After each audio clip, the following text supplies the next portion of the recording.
বিয়ে করলে তুমি এখন বলছো তোমার ছোট ভাই যার কিনা 10 বছর বয়স তার সাথে বিয়ে দিবে। এটা আমি কিছুতেই মেনে নিতে পারবো না। ও একটা বাচ্চা ছেলে, আমার অভাব কি বুঝবে? তারপরেই বাচ্চা ছেলে আমার সাথে যা করলো তা শুনলে মাথা ঘুরে যাবে।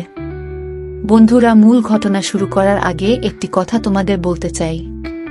তোমরা ঘটনাটি প্রথম থেকে শেষ পর্যন্ত শুনলে বুঝতে পারবে ঘটনার মূল বিষয়টা।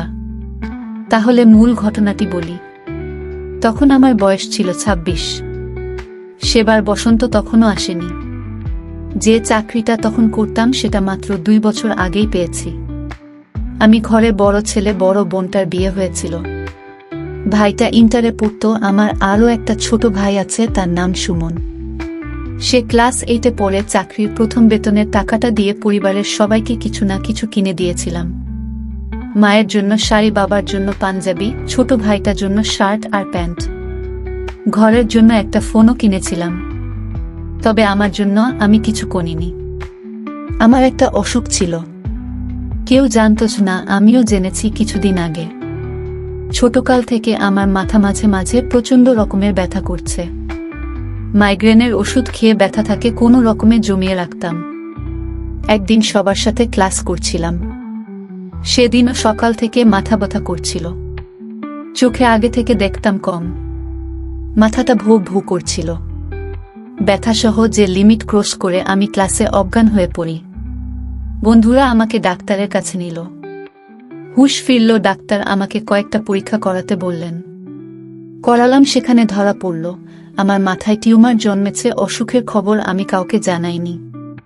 বুঝলাম আমি আর বেশি দিন বাঁচব না। সর্বোচ্চ হলে কয়েক বছর, হয়তো চিকিৎসা সম্ভব না। তারপর থেকে পড়ালেখা ছেড়ে দিই। পরিবারের জন্য কিছু করার সিদ্ধান্ত নিলাম। ভাইটার নামে একটা অ্যাকাউন্ট খুলে সেখানে টাকা জমাতাম। কারণ আমার পরে পরিবারের দায়িত্বটা ভাইটাকে নিতে হবে। চাকরি করছি, 2 বছর হয়ে গেল।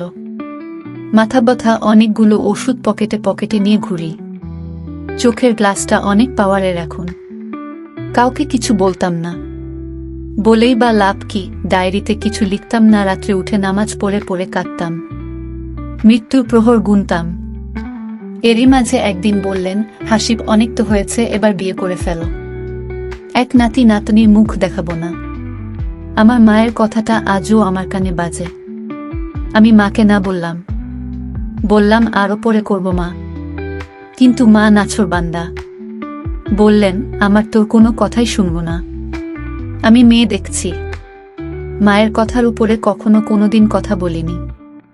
মা আমাকে খুব ভালোবাসেন। মাকে বললাম, দেখো মা, তোমার এই রোগ আসুক না। ছেলের সাথে তার মেয়েকে বিয়ে দেবে, তার চেয়ে বরং আগে কিছুটা স্বাস্থ্য হোক, তারপর না হয় বিয়েটা করব। কিন্তু মা অন্য। আমাকে বলে কি জানেন? বলে, আরে বাপ স্বাস্থ্য দেখবে, বিয়ের পরে হয়ে যাবে। আমি তোর আর কোনো কথা শুনব না। আমি মেয়ে দেখার ব্যবস্থা করছি। মা একটা মেয়েকে তার ছেলের বউ হিসেবে পছন্দ করেছেন। মেয়েটা অনেক ভালো, সুন্দর ও কম না। আমি মেয়েটাকে 2 বার মাত্র দেখেছিলাম। যে তাকিয়ে থাকার মতো রূপ ছিল, তার গালের পাশে তার একটা ছোট্ট তিল ছিল। ওই সময়টায় আমি খুব হতাশ হয়ে পড়ি। আমার কারণে একটা মেয়ের জীবন নষ্ট হয়ে যাবে, এটা আমি কখনো চাইতাম। আল্লাহর কাছে শুধু প্রার্থনা করতাম যেন আমি বিয়ের আগেই মারা যায়। আমি জানি এ ধরনের দোয়া করা নিষেধ, কিন্তু স্রষ্টার কাছে আর কি বা চাওয়ার আছে? বাবা মা বিয়ের দিন তারিখ সব ঠিকঠাক করে ফেললেন। প্রতিটি সেকেন্ডগুলোকে তখন আমার নিকট বছরের মতো মনে হতো। প্রতিদিন ভাবতাম, ঘুম থেকে যদি আর জেগে উঠতে না পারি তাহলে কতই না ভালো হয়। কিন্তু আশাটা কখনো বলেনি।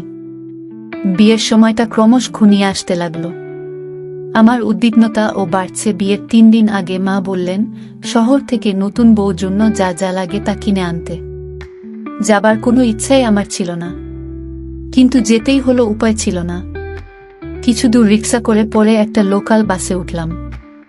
শহরে যাবার উদ্দেশ্যে মনের মধ্যে কিছু সাংসারিক দৃশ্য ভেসে উঠছিল। অবচেতন মনকে তো আর বাধা দেওয়া যায় না। তবুও মনটাকে সেখান হতে ঘোরাতে চেষ্টা করলাম। বাসে আমার মাথা ব্যথা শুরু হয়। ক্রমশ বাড়ছিল ব্যথাটা। এ সময় খুব খারাপ লাগে, চিৎকার করে কাঁদতে মন চায়। অনেক কোলাহলে আমার চেতন ফিরে আসুন ঘুমেছিলাম নাকি অজ্ঞান ছিলাম মাথায় কাজ করল না, নিজেকে হাসপাতালের বেডে আবিষ্কার করলাম। প্রথমে কিছুই বুঝিনি, পরে বুঝতে পারলাম যে বাসে করে যাচ্ছিলাম, বাসে একটা দুর্ঘটনা ঘটে। কি কয়েকজন মারাও গেছে, অনেকে মারাত্মক আহত হয়েছে। আমি মাথায় আর কাঁধে প্রচণ্ড আঘাত পেয়েছিলাম, ব্যান্ডেজ লাগানো ছিল। এত মানুষের সাথে আমিও মারা গেলে অন্তত কিছুটা শান্তি পেতাম, কিন্তু বিধি আমার মরার দরকার ছিল, ওদের না। অথচ আমি মরিনি। খোদার ওপর রাগ হচ্ছিল। তখন খুব হঠাৎ মাথায় একটা বুদ্ধি আসলো। ভাবলাম আমি হারিয়ে যাব, আর সবাই ভেবে নেবে আমিও মারা গেছি। পকেটে যেটা টাকা ছিল তা নিয়ে বেরিয়ে পড়ি অজানার উদ্দেশ্যে। লক্ষ্য আর বাড়িতে ফিরব না, মৃত হয়ে যাব। আজ 11 বছর আমি নিজের নাম চেঞ্জ করেছি, নিজেকে চেঞ্জ করে ফেলেছি। কেউ এখন আমাকে চেনে না, এমনকি মা ও না। গ্রামে গিয়েছিলাম কিছুদিন আগে, সত্যিই কেউ চিনেনি। বাবা মারা গেছেন না, এখনো জীবিত আছেন, একেবারে বৃদ্ধ হয়ে গেছেন।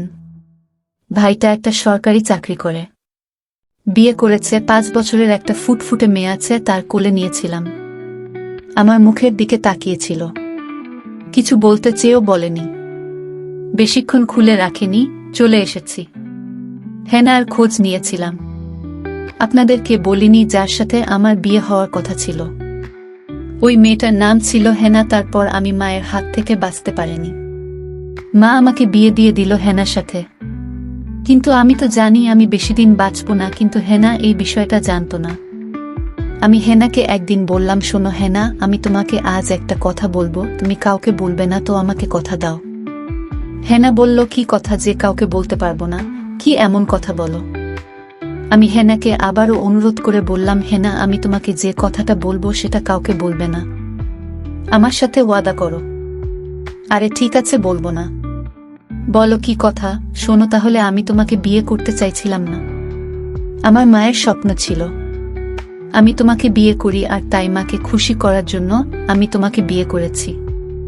আসলে আমিও তোমাকে মন থেকে ভালোবাসি, কিন্তু আমি আর বেশি দিন বাঁচব না, বেশি হলে 1 মাস। এই কথা শোনার পর হেনার মাথায় যেন আকাশ ভেঙে পড়ল। কেন, তোমার কি হয়েছে? তুমি বাঁচবে না। শোনো, ডাক্তার বলেছে আমার ক্যান্সার হয়েছে, তাই আর বেশি দিন বাঁচব না। আমার হেনা এই কথাটা কোনোভাবেই মেনে নিতে পারছিল না। হেনা বলল, তুমি মরে গেলে আমি কি নিয়ে বাঁচব? হেনা কাঁদতে কাঁদতে বলল, হে আল্লাহ, তুমি আমায় কোনো পরিস্থিতির শিকার ফেললাম। তখন আমি হেনাকে বললাম, হেনা, আমার তোমার প্রতি একটা আবদার আছে, রাখবে? যদি রাখো তাহলে বলতে পারি। হেনা, তুমি আমায় ক্ষমা করে দিও, আর আমি মরার আগে তোমাকেই বাড়িতে রেখে যাওয়ার ব্যবস্থা করে যাব। হেনা বলল, মানে? তখন আমি বললাম, আমার আদরের একটা ছোট ভাই আছে, তার বয়স 10 বছর। আমি মরে গেলে তুমি তাকে স্বামী হিসেবে মেনে নিয়ে আমার মায়ের সংসারে থেকো। তোমার কাছে আমার এটাই চাওয়া। তখন হেনা আমাকে ধমক দিয়ে বলল, কি একটা বাচ্চা ছেলের সাথে আমার আবার বিয়ে দিবে? এটা আমি কোনোদিন মেনে নিতে পারবো না। সে আমার অভাব কি বুঝবে? সে তো আমার সন্তানের মতো। তখন আমি বললাম, শোনো হেনা, আমার ছোট ভাইটা খুব ভালো, ওকে বিয়ে করলে তুমি অনেক ভালো থাকবে, তোমার সুখ দুঃখ ভাগ করে নেবে। হেনা, আমি তোমার কাছে ভিক্ষা চাই, তুমি আমার এই কথাটা রাখো, এতে আমার মনেও আত্মা শান্তি পাবে। তখন হেনা রাজি হলো। তারপর আমি একদিন হেনা আর আমার ছোট ভাই তাকে রাজি করিয়ে আমি তাদেরকে কাজী অফিসে গিয়ে বিয়ে দিয়ে দেয়। বিয়ে দেওয়ার 6 দিন পর আমার মৃত্যু হয়। তারপর বাড়িতে কান্নার আওয়াজ। তখন আমার ছোট ভাই আমার মাকে বলল, মা, তুমি জানো ভাই আমার আগে ভাবিকে আমার হাতে তুলে দিয়ে গেছে, বলেছে আমি যেন ভাবি সব খোঁজ রাখি, কোনোদিন তাকে যেন কষ্ট না দেয়।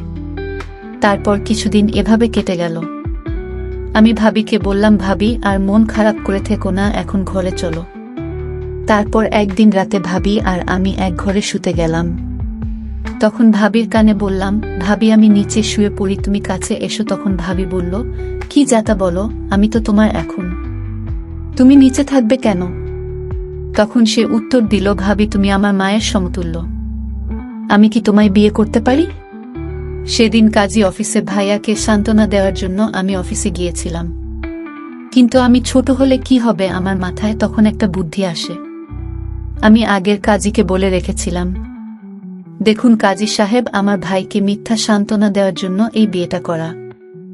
আপনি নকল বিয়ে করিয়ে দেবেন, নইলে আমার স্কুলের বন্ধুদের নিয়ে আপনাকে কিছু একটা করে বসবো। কাজে আমার কথায় ভয় পেয়ে গেল, আর তোমার আমার বিয়েটা নকল করিয়ে দিল। তখন ভাবি বলল, এখন তাহলে আমার কি উপায় হবে? আমি বললাম, তুমি বাড়িতে আমার বসে থাকো, আর 2 বছর পর আমি তোমাকে বিয়ে করে নেব। কারণ এখন বিয়ে করলে আমি তোমাকে কি খাওয়াবো?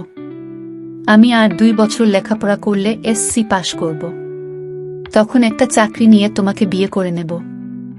ভাবি আমার কথায় রাজি হয়ে গেল আর বলল, আমার হবু বরের দেখি ভালো বুদ্ধি আছে। বন্ধুরা, আজকের গল্পটি কেমন লাগলো তা কমেন্ট করে জানাতে ভুলবেন না। ধন্যবাদ সবাইকে, ভালো থাকবেন।